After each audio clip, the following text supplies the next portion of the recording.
What does it take to be a successful entrepreneur? A dangerous amount of coffee and a ton of grit. My name is Jason Tracy, and every week I interview business leaders to share their stories, life lessons, failures, and advice with you. Welcome to Coffee and Grit.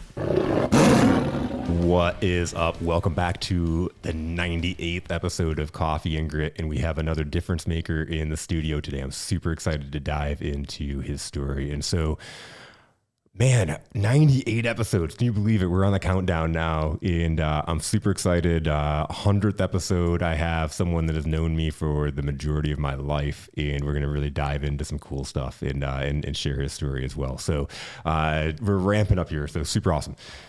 You know what? Some of my best things in my life have come from declarations, making declarations, and I said this kind of a few episodes ago of this year, Coffee and Grit is going to become one of the top podcasts for small businesses, for entrepreneurs, for my area here in Brighton. I want this to be the best podcast. And it's really cool. I was at the gym this morning and somebody came up and was waving at me and letting me know that they listened to the last episode and loved it. And it happened to be one of her coaches, Kevin Saboski, and was just talking about how much they enjoyed it. And so it's so cool to be out and about and starting to get that recognition. But I made that declaration a couple of weeks ago, and as we were walking out of the studio, my guest, John LaDuca, was like, hey, you want to take this podcast to the next level? You ever thought about getting a sponsor? And I'm like, yeah, yeah, I do. Or yeah, I have. And so long story short, we've been in conversation since that episode, and it's looking, we're now in the final processes of adding on Playbook Builder as a sponsor for Coffee and Grit. And so super excited. This is going to allow us to go to that next level. And we're fresh off. I have you can find us on all social media. So I have the podcast or the clips, the power clips from our episodes across all social media platforms. And I have a clip that I posted yesterday on TikTok that's at 14,000 views right now. So it's super exciting. It's falling in line with getting Coffee and Grit, our guests out there, the difference makers I have on this show, getting their stories out there, getting the podcast out there, and just supporting and helping other business owners and other people, sales professionals that are going through this journey.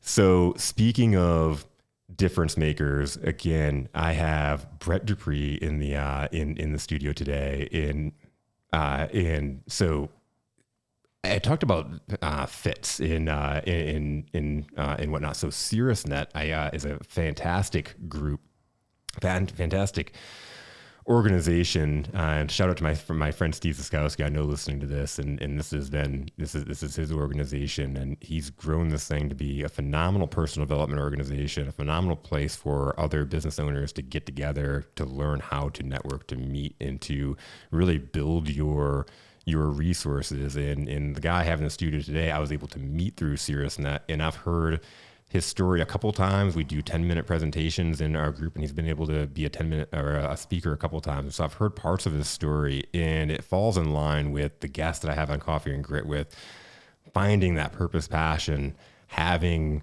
a wake-up call, and solving a problem in the marketplace to grow a successful business. So Brett, welcome to Coffee and Grit. Thank you for coming all the way over here from your shop over in Novi. Thanks, Jason. Absolutely. So, man, first off, tell me, what is it that you do? I'm full service automotive repair. So we do anything from light maintenance to heavy engine replacement, transmission replacements. We do basically everything automotive, electrical, mechanical, except for body work. So how did you get into that? Well, it started off actually in 7th grade. I was a little porter when I was in middle school at a Ford dealership in upstate New York. And, my father was an auto technician at the time, so I kind of just took a liking to automobiles. And then that's basically where I got my start. In 8th grade, I was able to start working in service and parts part-time, and worked through high school. I was still working at that Ford dealership, and I've just been in the business ever since. Just something I'm real passionate about, something I really enjoy doing. So I love helping people. So I truly love what I do. We talked about that, kind of that point of what is that To me, for sales, there's a stigma. And when I think of going into a car shop to get a repair, there's a stigma around that. And when you talk about helping people, how do you find that? And how does that relate to success you've had? What's important as far as the sales aspect of it, I find you have to be able to have full disclosure. You have to be 100% transparent, showing the people what needs to be repaired on the car instead of just telling them. Okay, that's what helps build the trust. So we're fully digital. So when the technician is actually looking at a problem on a car, the customer is actually able to see that through their telephone. So we prioritize the repair. So we don't have, I hate to, I'll just say it like it is, a force it down your throat mentality. We're not really here to fix your car one time. We want to be able to build that relationship. So every time you need something done on your car, that you feel comfortable coming to us. That's so key. It is about that comfort. And, I've heard you specifically talk about like females coming in and having that peace of mind that you're there, you have their back. Right. It's a unique position that we're in. 95% of our customer base is female. 2022 was our first full year in business in Novi, and we were 100% referral driven. So needless to say, my marketing budget was in line. I think what sets us apart as far as that goes is that this amount of time we spend with every customer, and let's face it, 95% of relationships, the young lady is the decision maker when it comes to spending money. Mm-hmm. I know in my household, I have to check with her, regardless. But it just allows us to be able to teach in the value and what the part is on the car, why it needs to be replaced, the importance of what that part does. Is it a safety concern? So we basically categorize everything as green, yellow, red as we do the inspections on these cars. So they're able to see that through the phone. Again, they're able to see what the technician is actually looking at.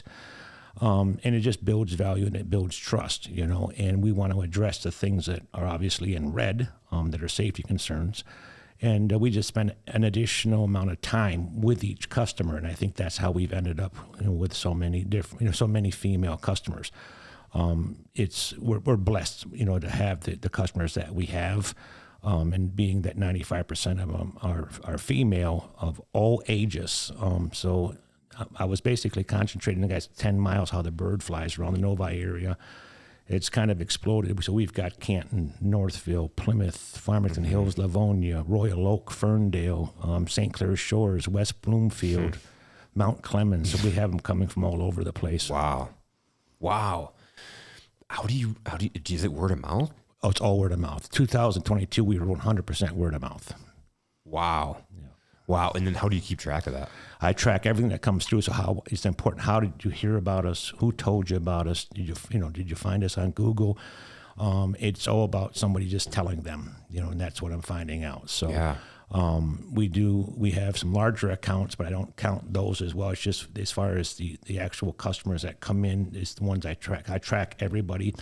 But it's all, I was walking my dog and someone told me the way to someone told me at the gas station, but I don't know who they are. I can tell you what they were driving. Random person at the gas station. 86% of those customers can give me a name on who referred them. Yep. Okay.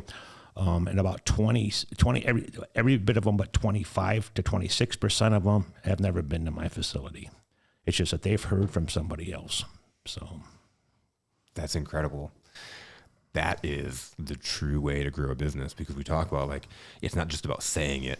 There's a lot of people that talk the talk and say, I help people, or I care about people, or we do these things to make it easier to understand. But it's a true testament when all of your business is coming in word of mouth, and then you have such a huge female population. Because again, I talked about at the beginning, solving a problem. How many women feel uncomfortable walking into a random car shop and saying, I have a problem? The majority of them all have that when they come in. If they're new, they have that trust issue. Okay. And I think, in my professional opinion, where it's not that everybody is doing something wrong. Mm-hmm. I think what it is that they are, when the customer comes in, they're not qualifying what the customer is there for. We all know what they're coming through the door for. They're coming there to get their car fixed. Okay. So we have to start a conversation with just being able to, have just standard conversation, and to allow them to feel comfortable. And quite frankly, it's a lot easier. You spend more time with each customer that way, but in turn, you end up building that trust to where, again, they feel comfortable each and every time that they come, that they come back to you.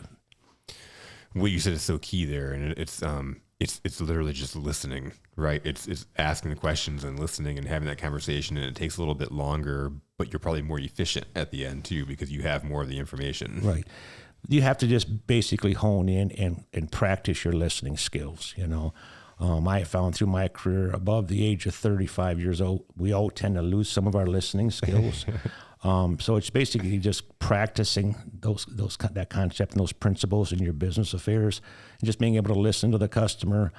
For example, if they tell you that they're late or they're in a hurry because they had to drop their child off at school and their dog is sick, follow up with them in a couple of days. Find out how their dog is. Don't mention anything about the car. Yeah. Ask them, how's the dog doing? And then hang up. They'll remember that. How did you just start doing that? What was have you always been that way? I've always done that, and where I've tried to reach out to the customer, and I want to be able to get to know the customer on a personal level, So if I'm out and about and if I'm stopping to get coffee, I don't want somebody pointing at me in a negative manner. I want somebody to be able to walk up and say, hey, how you doing? Yeah. How's everything? That's what it's all about. You don't want to have to where you have to keep looking over your shoulder. Oh my God, yeah. So I believe strongly if you have to really concentrate on remembering what you told somebody, you probably are over embellishing and maybe aren't being truthful. Oh, that you spoke to my soul, because I remember I've been in sales for over 20 years. In working with other salespeople, I've literally watched other salespeople have to look over their shoulder. And, if they see certain somebody coming in, they're running in the back and saying, cover for me type deal. And it's like, for me, it's like the anxiety and the feeling of having to look over your shoulder all the time. Like, I didn't ever want to have to feel that way. Like, oh my God, this person's coming in, I told them this, or trying to think of like, what did I tell this person? Right. It's just, no matter, you might close this sale now, but to have that feeling coming back later is just, it's not worth it. Right. But probably 90% of my customers don't even know I'm the owner. Wow. They just think that I'm just somebody that works in the front and takes a great deal of pride in what they're doing, but they don't. And it's not important that they know, because now they're putting a title with that. Yeah. Yeah. So just consistency is what it's about. Be consistent each and every time. And we all have moms, sisters, wives. And I believe that we set the expectation. It's not the customer setting the expectation. So what would your expectations be if it was your car? Okay. And so once the customer gives us the keys to their vehicle, we treat it as if it's our own. Mm-hmm. Once it's in our care and custody, and then the repairs have been made, once the repairs have been approved, once we hand the keys back to you, now it's your car again. And I instill that in the staff. It's like, what if it's your wife's car? What if it's your daughter's car? Well, what if it's your grandma's car? Okay, do you want your grandma being safe? And how do you want it being presented to your loved ones? And then we don't fall short, present it the same way as if it's a family member each and every time. And at that point, you'll never be wrong. You'll be consistent each and every time. They're not always going to agree with what you have to say or what you have to show them on the report, but it's not going to be from lack of integrity. Yeah. It's not from a lack of empathy, a lack from caring. And what you're saying is so key, because this is, to me, the difference in relationships and sales and business, period, is there's a fine line and a difference between inward and outward, or making something an object and understanding something's a person. And it's all that perspective. And you're doing such a phenomenal job in developing that culture with your people of switching that perspective and making them understand, having them understand and visualize this as a person versus an object. Because it's so easy to get caught up of just another car, just another brake job, just another whatever it is that you have it up on the hoist for. And you forget about the person behind the car, because most of the time they probably hadn't even met the person. Correct. I'm a big proponent. I don't use the word employee. I haven't used that word since December 10th of 1982. With my staff currently, and I've always tried to practice this, is that their input is valid, okay? So their colleagues, their teammates. So so their input is very, very important. And by doing that, it instills a sense of pride each and every time that they want to do a good job. They want to be very thorough and not cut corners. Let's face it, at 3:00 on a Friday afternoon, we're all anxious to go home. We still, even at 3:00 in the afternoon, we don't want to leave a stone unturned. If there's something wrong with that car and we've missed it, chances are that somebody else is going to do that repair, and their first thing out of the customer's mouth is going to say, we just had it over at the shop. Why didn't they tell us that this was the problem? So we want to give you a full health report on your vehicle. We want to prioritize so you can look at it any time. And so in a year from now, if we told you, or 6 months to a year, if we told you your front brakes are getting pretty thin, it's not going to be a surprise. Yeah. When we have to put brakes on cars, because we just told you. You plan for it. You plan for it, correct. So it's being proactive as opposed to reactive. And I think that's the biggest killer for people, that all of a sudden now they have a brake problem, or now they have their car is not starting. Right. And you get the emergency repairs too. So you still, nobody wants to be without their car, So we have an account set up with a major rental car agency, so we can put you in a rental car for the day or two, however long we're going to have the car. So the biggest thing is making sure you're okay. We know that your car needs to be repaired. We want to make sure everything is okay with you and that you're comfortable, that you have a way to go and pick up the kids from school or run errands or get back and forth to work. We expedite the repairs as quickly as we can, not leaving any stone unturned. And the inspection is key, because each time, especially if it's a child's car that's going to college, you can plan for that. So if it's summertime, you can plan. Coming into July, we got to get these things addressed before the child goes off to college. That's phenomenal. It's being proactive, and this is a huge piece in business. Whether you're in cars or whatever it is, when you're serving clients, it's being able to look at that big picture and solve the problem. Again, so many times we're reactive. Somebody comes in and says, I need a brake job, and you run and you fix that problem, and it's great. The customer's happy. But what you're doing is that next level of diving in and letting them know these are the stages of what's going on, in helping them, again, plan for that in the future. Right. If a customer comes in and says they need a brake job, we're not automatically putting brakes on the car. We're going to inspect the full brake system of the vehicle, and then we're going to advise on what it needs. Okay, so oftentimes we have customers come in, my front brakes are grinding, it's making a bad noise, and it comes out, it's not the brakes are fine, it's a bad wheel bearing. So we don't want to just do what the customer tells us to do in that case, because oftentimes it's not accurate. We want to be able to do a full inspection to see exactly, there's 3 C's. It's the customer's concern, okay? What is the cause of the concern, okay? And what is the correction of the concern? So we follow the 3 C's, and we don't fall short of that. So that's important. And that happens all the time. It happens too where we're getting vehicles, we're inheriting vehicles from other locations where it's not necessarily it was misdiagnosed, but it was the way it was presented to the customer, to where the customer didn't have the warm and fuzzies. They didn't understand. Yep. It's not that the shop was doing anything wrong. It's just that they fell short on that line of communication with the customer. Yep. And we also get cars to where they were misdiagnosed, okay? To where, for example, if it's a drivability related issue with the engine and it's kind of complex, they want to put a motor in the car.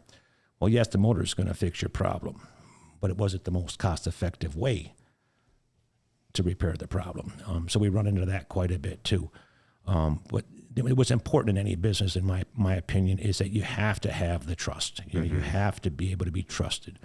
If not, you're just going to be doing the customer one time and never doing that customer again.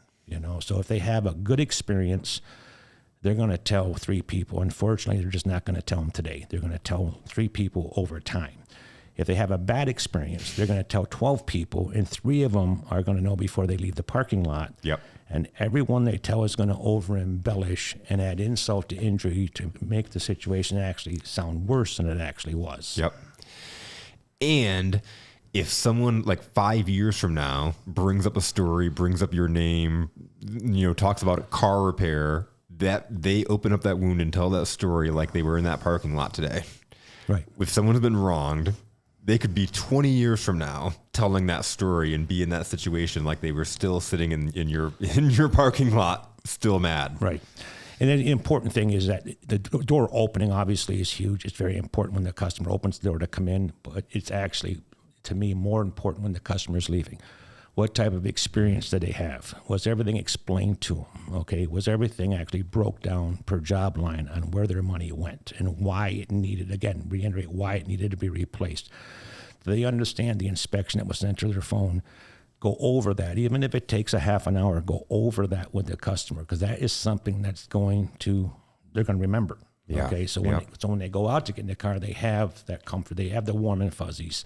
They get in the car, they drive knowing with confidence that the car is fixed. And it's the last thing they remember. I love that point. We can nail the greeting. Right. But it's really the whole thing, right? And what you're talking about is that whole process. You're going all the way through, and then you're ending it. Correct. Well, too, and you're making sure you're ending it well. Correct. And I tried to, in 2022, I was able to meet and greet every single customer myself personally. I was able to actually exit every customer myself personally. So the staff can actually watch me do that.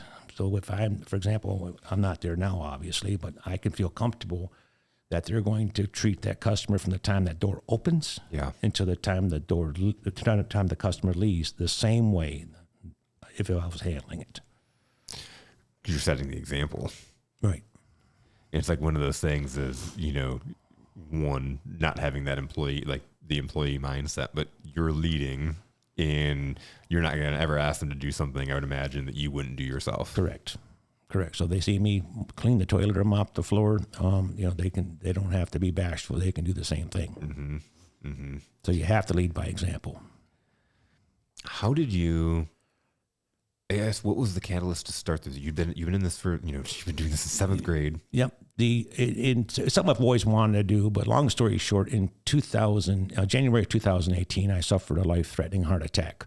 But unfortunately did not know that I had this heart attack until March 20th of 2018. Well, with that said, I became very close friends, a brother-type relationship with my cardiologist, Dr. Marcel Zughaib, and he was also a customer of mine at a shop that I managed prior. So he was a big motivator, saying, you need to do this for yourself. You need to do this for yourself. And the concern I had because of my heart issue was like, I don't want to leave my wife with a huge amount of debt. Yeah. And basically said, no, you're doing well. You're probably going to outlive every one of us. He says, you need to do it. So he was a big motivator. It was basically just very consistent. It was, almost to the point where it was, you need to do this. You need to do this. You need to do it for yourself. And so I was looking around and what have you, something I truly want to do. He goes, we're going to team up. So now you don't have an excuse. Make it happen.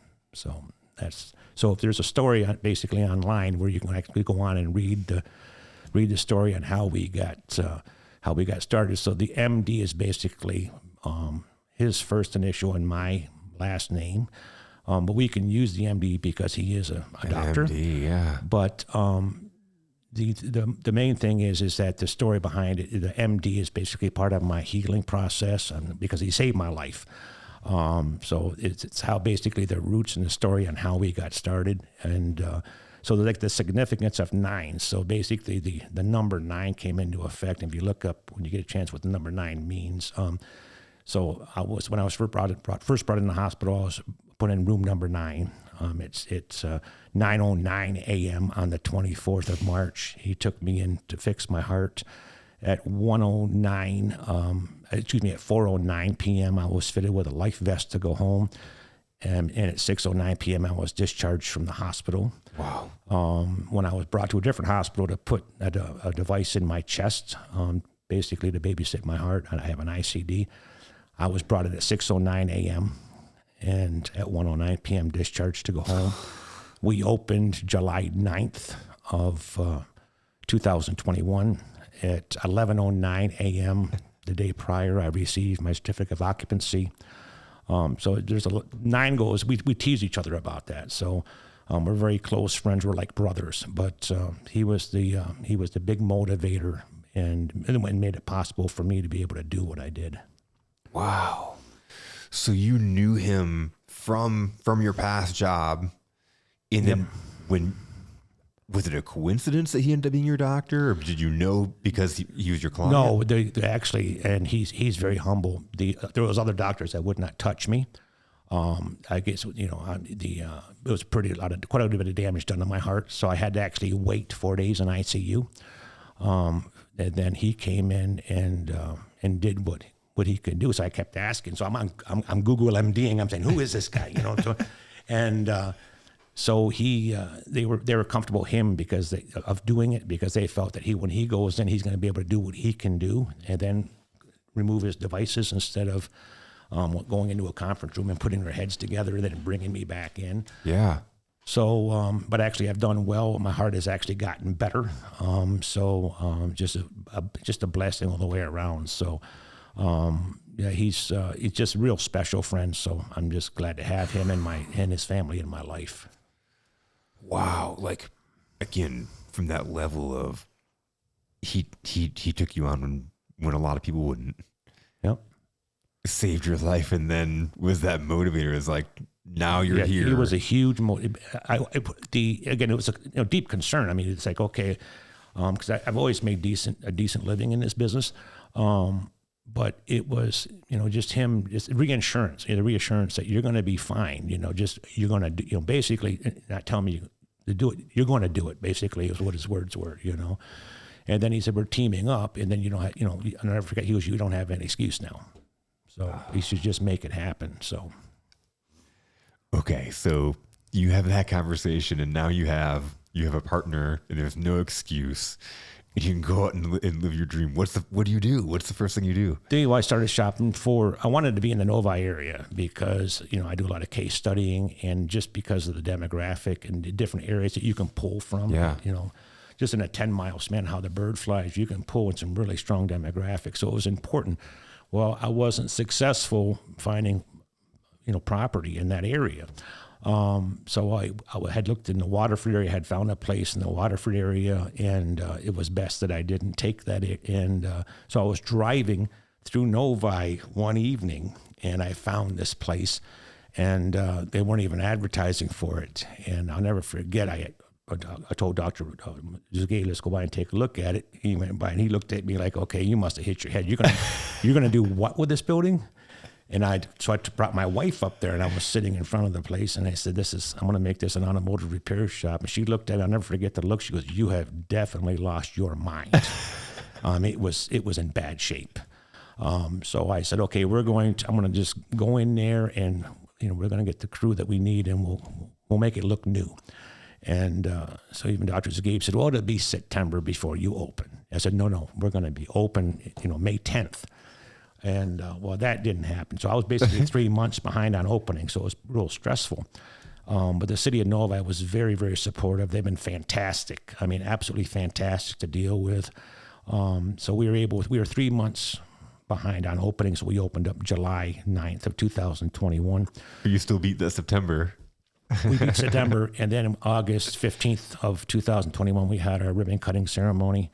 And then we had an open house, that day as well too. And it's gone, remarkably well. I mean, we're growing. It's really excelled. And 2022 was a good year. It just keeps getting better every year. If I was to look back on it, and think that we were going to be doing so well this early on, I probably would have said probably not. Yeah. But it's really taken off wonderfully, actually. Well, it is, it's so obvious why, again, you've taken that. You have now built this culture and have drawing people in. That's amazing. Well, what I was taught young in the business is that you always give 150%, no matter what you do. Yeah. But never show your full potential. The reason being is that then you're no longer as marketable. Okay. So always do your very best, give input when needed. So now I'm able to do it the exact way that I want to do it. I'm able to do things that I've learned over the years that I was never, that I was apprehensive in incorporating and giving somebody else those ideas. Mm-hmm. I'm able to do for myself and kind of keep the cat in the bag. Yeah. And it leaves some guessing on exactly what I'm doing and what my next move is going to be. That is that is so amazing. We talked about like technology. Like, how far has that come? Amazing. I mean, it's baffling actually at sometimes. But that's the important thing, is having the equipment. No longer with the technicians, they're not mechanics anymore. Years ago, it was mechanics. I can remember back when everything was carbureted and it was going over to fuel injection. There was technicians that were they didn't want to learn. They just got out of the business because they didn't want change. Yeah. Now you definitely, as far as diagnosing, you have to be a technician. I mean, it's all the computer equipment that's available that you can use to diagnose the vehicle. So it's more technically involved than it is just basically fixing a hard part and shipping the car. So there's a lot involved as far as just the technology, that you have to keep up on. So you really have to do a lot of studying with the industry trends in different your make and models of vehicles, different manufacturers. So there's a lot to it technically. Well, just the part you were talking about, like where the customer can see the updates and the things that you go along. That's being just fully digital. So, I mean, the electronic inspections have been around for, basically dealerships were kind of playing around with them back in 2009. There was a lot of bugs to be worked out of them at that point. In 2009, 2010, I was directly involved when I was in dealership fixed operations, but they were standalone programs. So you had to go outside of your management software and load that in a different, basically if you had 2 monitors or 3 monitors and then print that separately, you weren't able to text it. You just, print it and staple it, which basically was a little better than having a handwritten inspection, but it really didn't have the value, because the customer got it after the fact instead of getting it before the repairs were made. Mm-hmm. Now they get it ahead of time. So we're basically fully digital. So everything is, everything that we do is digital, so the customer can actually see it. Well, I've had my car in for repair, over the years, and not knowing, I wonder what's going on. I wonder if they've looked at it yet. Any of that stuff. Yeah, you're actually able to check in with your phone, but we keep you up. That's important. We want to be able to keep you updated. So we update you throughout the day. But even with our diagnostics, once we run diagnostics, we can actually put that in with your inspection too, so you can actually see.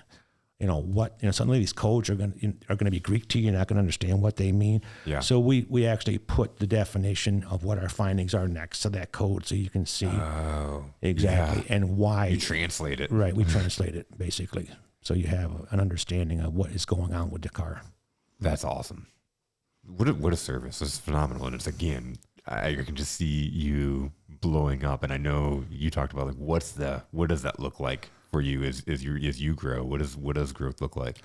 Ultimately, my goal would be to have a couple more locations within the first 5 years of business, and then eventually franchise 3 other locations besides that. That's my goal, and I'm just working each day to accomplish that. The biggest challenge that we have, just like any other business, is just finding the key core of people that we want as far as our growth and development.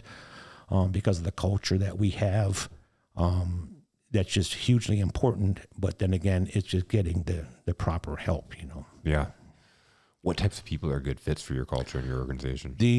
Basically, we'll take someone that's like a B-level tech, and train them. But ideally right now would be some master technicians, or what they call A-techs, that can come in and grow with us. We do quite a bit of advanced diagnostics. So some of the repairs that we get into are pretty complex, where other shops or even dealerships don't. It might be a 4 or 5 week before they get the car in. So we schedule accordingly, but we also, it's just having that level of depth, that depth of expertise that gives everybody that level of confidence, to where you're not having to be directly involved with everything that comes through. Yeah. So that's it's just keeping your eyes and ears open for the right people. Yeah, because if you're involved in every piece, it's so hard to scale and grab. Right. Yeah. A lot of hours. A lot of hours. Yes. Yeah. That's incredible. So, tell me, as you opened up and you're bringing on your team, how did you start? Because it's so easy to control yourself, and you have your culture and the way you deal with people. How did you get other people on your team to embrace that culture? Just basically, just watching, and leading by example. Yeah. Is paramount. But also by doing that, it allows them to have that comfort level that their job is important. So I've always had this saying that I'm 50% responsible for their success. They are 50% responsible for mine. Okay. So we don't have title kicks or authority kicks, and my job no more important than theirs. Together we can achieve it and get the job done as a team, because you can't do it alone. I'm a firm believer none of us have got to where we are today by ourselves. Absolutely. It's so important to talk about that, and having this out there. I don't know who all listens or who all listen, but as people are hearing that, it's another thing. Talk about referrals and for your clients, but attracting more people that want to work for you, because how many other shops are like that allow people to have their input, and it's not that employee mentality. I think a lot of what's happened in my industry is that a lot of folks have gone hands off to where they're not as involved, and if that works for them, that's fine. I'm not saying that in a negative way by any means. I just think that you have to be hands on. You have to be there every day. You have to lead by example, and you have to you have to have a culture to where that the staff basically develops a form of ownership, that everything is important to them as it is you. They want things to be done right, and you have to lead by example to be able to obtain that. But then again, let them be their own individual. Yeah. Okay, and let them take the ball and run with it. If they have something that's they want to share, listen to them. There might be. We all learn from each other. I mean, you can learn from a child. If I always say, take the cotton out of yours and stick it in your mouth long enough, you're probably going to learn something. Absolutely. And so I believe that you learn every day, so we're good at what we do. We are not the best at what we do. We will be the best at what we do the day we retire, because then there's no more room for growth and development, because you don't have to learn anymore because you're retired. So you just continue to learn every day. That growth mindset, that growth mentality, I see all the passion of in what you do, but I think that to be truly happy and successful, it's like having that of understanding that every day you can grow and learn. It's huge. I mean, I learn something every single day. And I pride myself in doing that. I have to learn something every day, and it's just part of growth and development. And especially when you're running a business, you're gonna have hiccups. You're gonna learn. You're gonna make, and mistakes are okay to make. They really are. As long as you're learning from the mistakes, it's growth and it's development. If you continue to make the same mistakes over and over again, well, then it's repetition. You're probably not learning too much. It's my opinion. But we all learn every day, and that's what puts us in the spot that we're in today. That we just continue to grow, continue to listen, continue to better ourselves. And if we can share that with the people that surrounds us, and then vice versa, we're known by the company we keep, and we're going to, you surround yourself with knowledgeable people, and chances are things are going to be just fine. My opinion is success really doesn't have anything to do with money. It's about doing the things we don't enjoy doing, and doing it well, and doing the things we enjoy doing and doing it well, and the money will follow, as long as we're consistent in doing that. As long as doing those things and being consistent, and the money will follow. It's doing the right things, right? The behaviors and the things and everything else will follow and come. Right. We talked about this the last episode of people that start a business, and I've seen this. I had a post just before I came here of what business makes money. I'm looking to start a business. What business should I start to make money? And if you're looking to start a business to make money, it's, don't stay an employee. It's all about having that passion and loving what you do. Right. The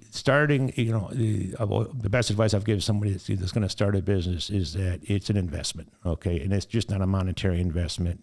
You're going to work more than you've ever worked in your life. Mm-hmm. Of course, in this business, you work a lot anyway. So I was used to that. But it's not about just doing it for yourself. You have to factor in everyone that's with you. Okay. their families, their children. You have to basically factor it and all that. So it's a lot of responsibility, So I don't believe in reactionary management. I believe in structured management. So before you make the decision, how is it going to affect everybody else? How is it going to affect your customer? Just because it might be the best way for you doesn't necessarily mean it's going to be the best fit for all concerned parties. So you have to factor that in. So don't make, reactionary decisions. Make structured decisions. Give it some time. Don't shoot from the hip. Think things out. Write it down. Think about the pros and the cons of your decision. And if at that point it's the best decision, get with your staff. Ask them, this is what some of the things that I'm thinking about implementing. What is your feelings? And don't be afraid to ask. That way it's not a surprise when it does happen. And from my experience, when they have input, they take more pride in it.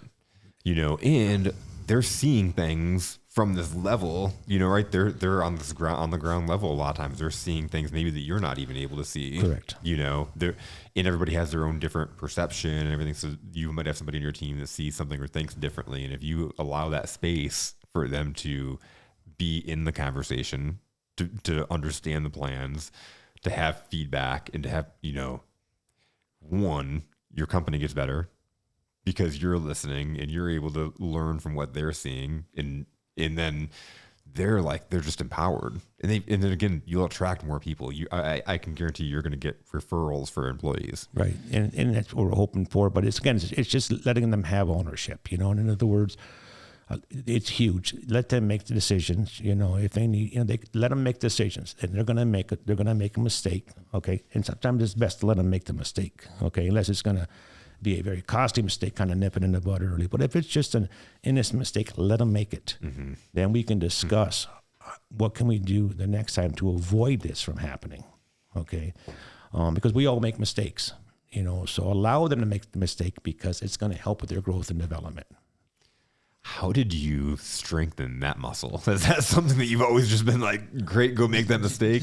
I wanted to do, we're being now that basically, you don't have the internal politics. Yeah.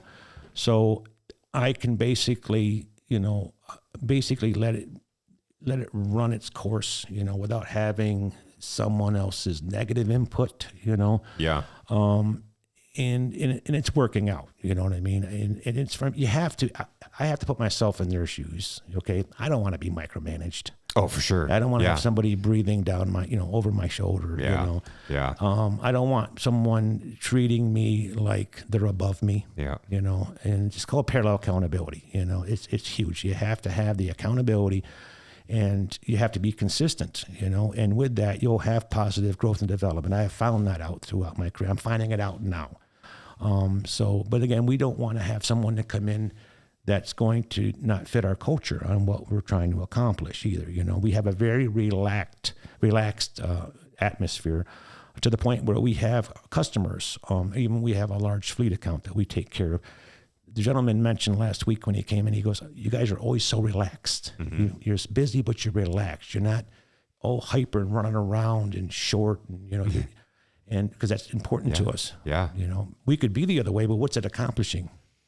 Except Alka-Seltzer and Tylenol. I was going to say, because it's not like you even feel better for it. Right. It's not like you're feeling that stress just as much as they see that stress on you. Exactly. So we just have a very relaxed atmosphere. We know we're busy and we know what has to be done, but we're not going to, pass that anxiousness off in a negative manner. We're going to keep everything structured and balanced. And when somebody needs it, we help each other. So everybody's job is equally as important. Just that team, everybody has each other's back, and that's incredible. I love the sound of your culture and what you're building over there. Who's the person? I can just maybe a two-part question. Who did you learn the most from as far as leadership, and was that person was it from like a good standpoint of like watching kind of like what you're doing, watching somebody lead by example, or has it been from years of being on the other end and having leaders that didn't allow you to have your voice and opinion? Probably a little bit of both. Probably in the last 15 years, it was probably leaders that I felt that could have been more hands-on or more compassionate about the men and women that were making it possible for them to have the lifestyle that they had. Yeah. And being able to, share that, instead of taking the credit for everything, let the team take some credit as well. Yes. So important. I'm very grateful to everywhere I've ever represented and anything where I've been in my past. I just wanted to be able to take and do things a little differently that I didn't have the chance to actually enjoy or experience in the past. So I wanted to basically just kind of do an inventory, if you will, Yep. and of where I was and what I had, like I said, I've got nothing negative to say. It's all been positive. I've met some very interesting people, very positive, very smart people. I've done a substantial amount of training over my career, and I still continue to train. I think that's important, and if not, just even if the same course is over and over again, it just kind of revisit some of the things. You see something different probably every time. Correct. Yeah. One is so huge, and I have a mentor that changed my life. But there's also negative things. There are people that we've all had bad leaders, bad bosses, whatever, however we want to phrase it. And how often do we take a learning lesson from it and develop the proactive of what we don't want to be as a leader, right? And so you mentioned the whole credit piece, and this mentor changed my life. I wouldn't be here today if it wasn't for the things that he pushed me and believed in me and all these things. However, there was a couple of critical things that I was like, if I get into the position that he's in, I would never do these things. And one of them was like, I had come up with so many different ideas and gave them to him. And then the next thing I know, he's running around the company, like taking credit for the idea. And whatever, it's not all about it, but as an employee, I felt that sucks. Like, I would never do that. If somebody gave me an idea, I wouldn't be able to in good conscience walk around and tell people that it was my idea. I wouldn't feel like, I'd feel horrible. And when I saw that person, I would know, we would know that it wasn't his idea. It was my idea. Right. And so I was like, if I get in this position, I will always make sure that when somebody comes to me with an idea, that person gets the full credit for it. And it was a game changer. People would bring me their ideas because they knew, like, we would talk about it, we'd hash it out, we'd implement it. And then as it started to take off, that person got the credit for that idea. And so more people would bring me ideas. It opens up that, that where people are comfortable. You talked about how, you had to you go out and you perform, you do your best, but you limit it, right? You put a cap on it because then one, they expect you to do that. Right. You outgrow your value. You have to, and there's a whole point I was going with this. I can't remember what it was. You can learn. In other words, take everything with you. Yeah. Put it in your toolbox, so to speak. No pun intended. Okay. But like I said, give it always 150%. Okay. Yeah. And for the gentleman, that you were talking about, it's okay to say, hey, Jason Tracy once said, or someone else once said, and it's all about that, because oftentimes someone with any type of experience is going to be able to know just by his word tracking that it wasn't his idea. It wasn't his idea. And how much ownership. And I guess that's this whole point being, one, they're going to bring you more ideas because they're comfortable. They're like, that guy's not going to steal my idea. He's going to give me full credit for it. We had this contest that we created in our company, and my guy, Josh, came to me one day, and he was really into fantasy football. And he was like, hey, what if we did like fantasy sales rep, and we had points for these different categories that we sold, and the managers got together and they drafted teams of salespeople, and every month, and the winner of it got to go to the Lions game. The winning team got to go to the Lions game. And I'm like, that's a phenomenal idea. I love the gamemanship. Right. And it became this thing that we did every year in the fall. We did fantasy sales rep for 2 months, and it was awesome. The managers would get together. They had a draft party. They drafted the sales reps. We did the KPI reports up, and they'd go draft their salespeople and their and everything. And it was fun. The managers would get into it, but what it did, because I had multiple locations, kind of the point where you're going, and like now you're spreading it across that culture across multiple locations. And so what happened was I had a high performer from this location reaching out to a new person from a location all the way, 2 hours away, and saying, hey, what's going on? What can I help you with?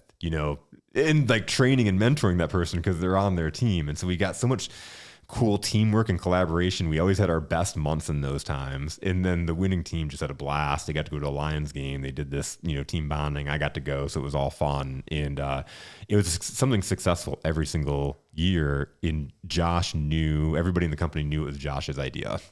And he took so much pride in that, and he won it usually.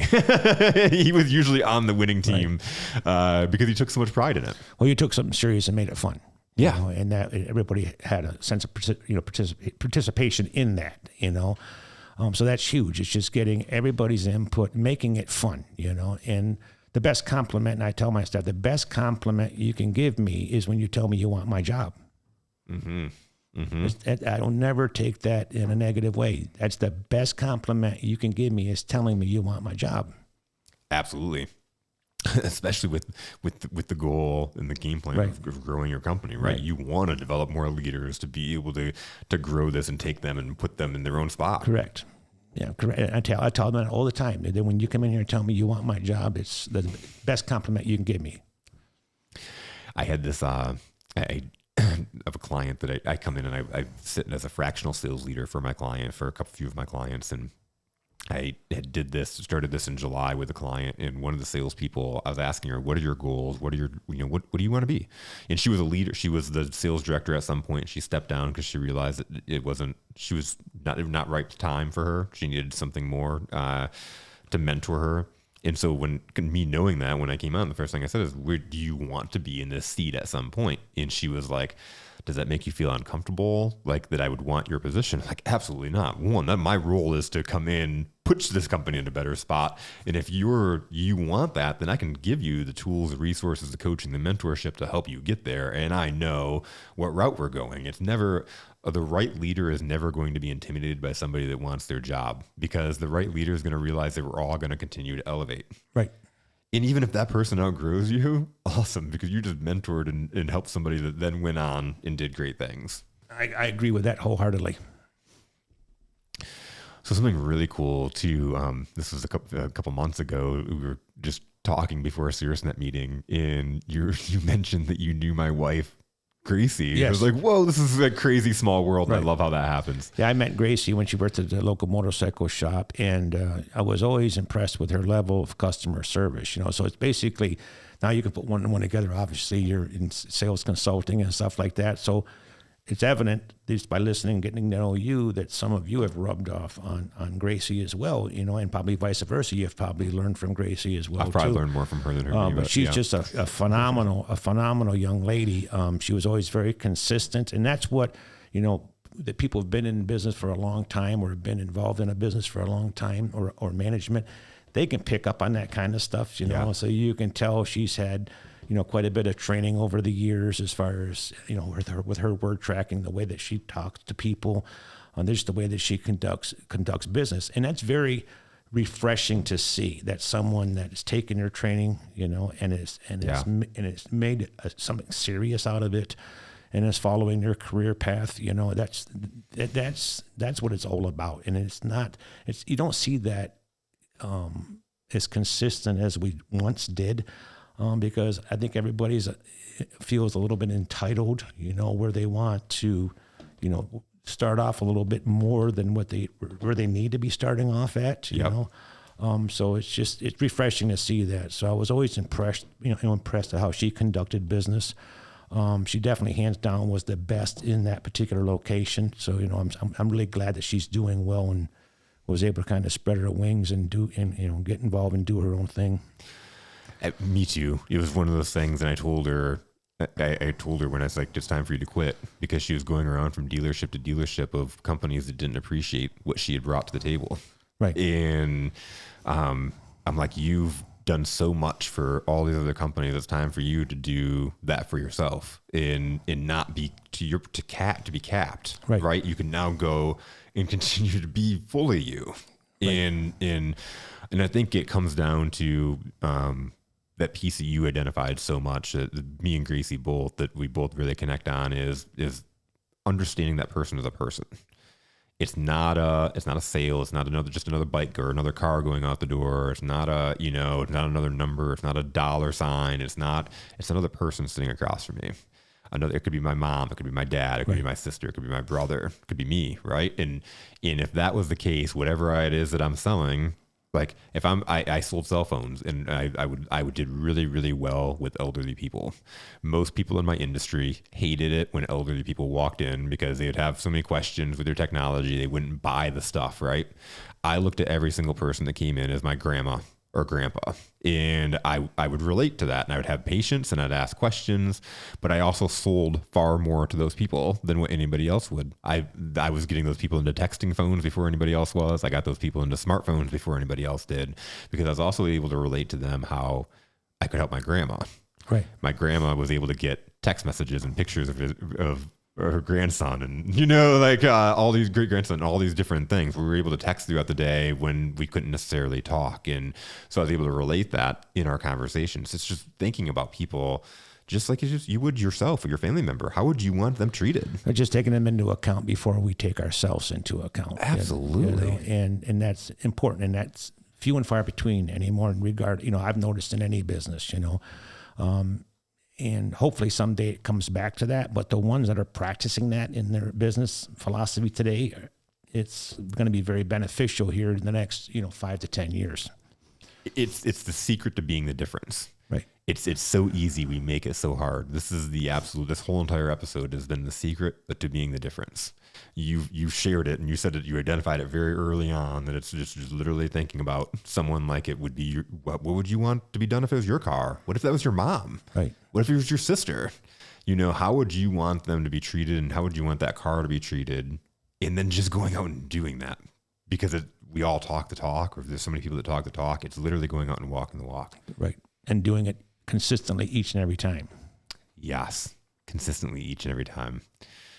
Man, Brett, this has been a phenomenal episode. And for anybody listening into this, this is the secret to being the difference. Listen to this guy and this authenticity and the passion that you have for taking care of people, and the pay it forward. I see a lot of pay it forward in you. And it's just phenomenal. I love just being able to sit across and hear your story. I appreciate it. Absolutely. Thanks a lot. Thanks.